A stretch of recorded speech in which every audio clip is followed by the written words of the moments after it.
Wapi yule mtu nilipiga makofi? Kuja.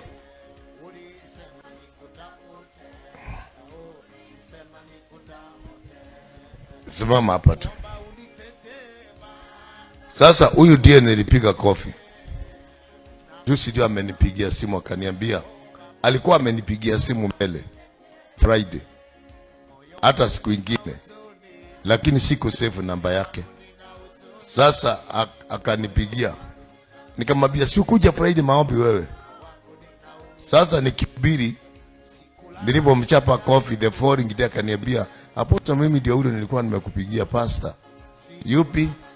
Akanielezea. Oh, nikamkumbuka. Naendeleaje? Wewe ndio ulipigwa kofi? Yes.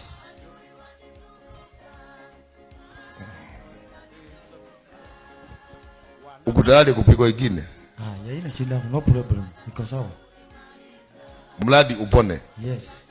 Nigeria iendelee. Uchapa Nigeria iendelee? Yes. Oh, uwe mfano kwa wengine. Iwe mfano kwa wengine. Unajua uwezi kukaa na mapepo ndani yako ama kizuizi na teukae na mapepo ndani yako alafu Mungu hawezi kukuja ndani yako.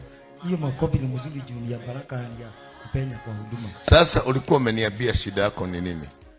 Shida yangu ilikuwa ninaota ndoto baya na nilikuwa nikifunga nikienda kwa mlima navuka siku 3 siku 4 hata siku 7.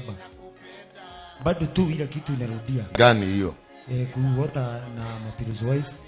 Spiritual wife? Yes. Lakini sasa ile Friday ile nyingine wacha hii ulikuwa umenipiga makofi. Kuna Friday nyingine ulinipiga makofi nikaniombea. Oh. Yes. Kuna nyingine? Yes. Umenipiga makofi mara 2. Na hiyo ni mazuri sana.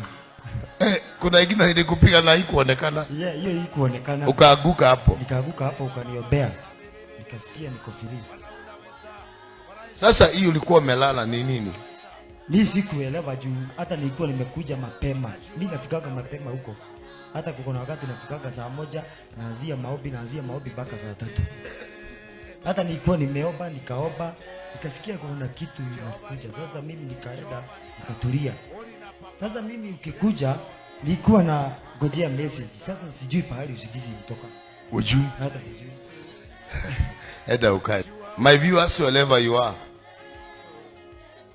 Sasa huyo ndiye alipigwa. He just came back to me. Ukipenda mtoto unamchapa. Hello?